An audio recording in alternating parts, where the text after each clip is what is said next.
તો હાલો મિત્રો, રામ રામ ને સીતારામ ડાયરાના માતાજી હોના હારાવાના કરે. હવે કાળા તડકામાં આપણે આવી ગયા છીએ જીવદયા ટીમ ઢૂંઢસરના સ્થળ ઉપર. કારણ કે આજે તો ભાઈ જીવદયા ટીમ ઢૂંઢસરના મેમ્બર એવા રોહિતભાઈ આવેલા છે, સાથે મહેમાન પણ છે. અને ખાસ ભાઈ તડકો છે, મુલાકાતે આવ્યા છે અને અમારે કામ છે. એ માટે આજના વ્લોગમાં તમને હું માહિતી દઉં. જો આ બંને ભાઈ છે આપણા રોહિતભાઈ, અમારે ગમે ત્યારે જરૂર હોય ત્યારે આ રમેશ હાજર હોય છે, તેમજ મહેમાન છે.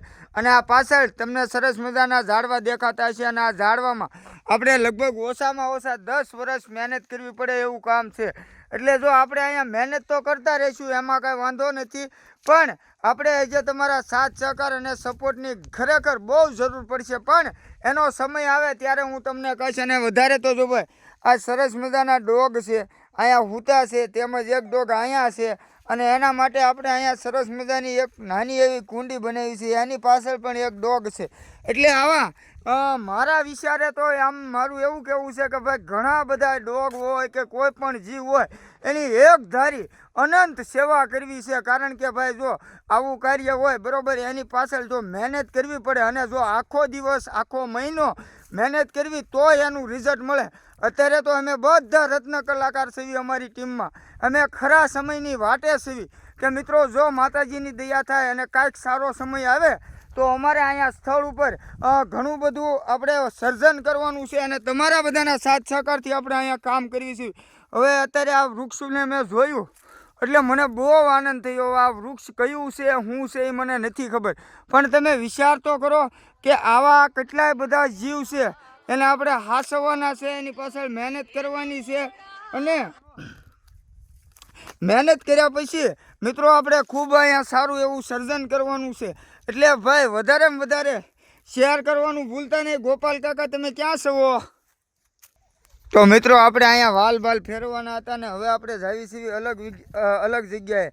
ત્યાં આપણે ગોવિંદભાઈ છે, આપણે એમની પણ સાથે વાતચીત કરવાની છે થોડી ઘણી. કારણ કે તમે કહેતા હતા ને કાળુભાઈ બીજા ટીમના મેમ્બરો ક્યાં છે, તો હવે તો ફાઇનલી અમે બધાએ નક્કી કરી લીધું છે કે બધા દરરોજ અલગ વિડીયો બનાવશે. અને અમારી ટીમના દરેક મેમ્બરોને તમે ઓળખતા થઈ જશો. કારણ કે અત્યાર લગન તો હું એક ખાલી વિડીયો બનાવતો પણ બીજા કોઈ ન બનાવતો. આજે હું ગોવિંદભાઈનો પરિચય કરાવું. એ રાત દિવસ અહીંયા મહેનત કરે, પણ તમને એમ થતા છે ને કાળુભાઈ આ છે આપણા ગોવિંદભાઈ. ગોવિંદભાઈ તમે અત્યારે શું કામ આવ્યા છો?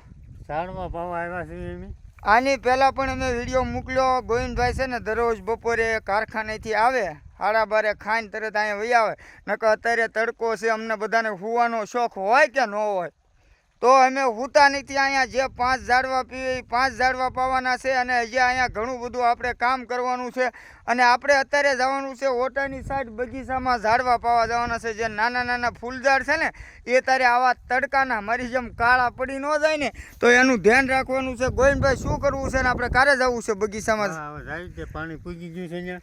તો ફાઇનલી આપણે મિત્રો છે ને બગીચામાં પાણી મોકલવાનું છે. એટલે અહીંનો હું તમને નજારો બતાવી દઉં કે અહીંયા આ રીતે છે. જો આ રીતે ધોરી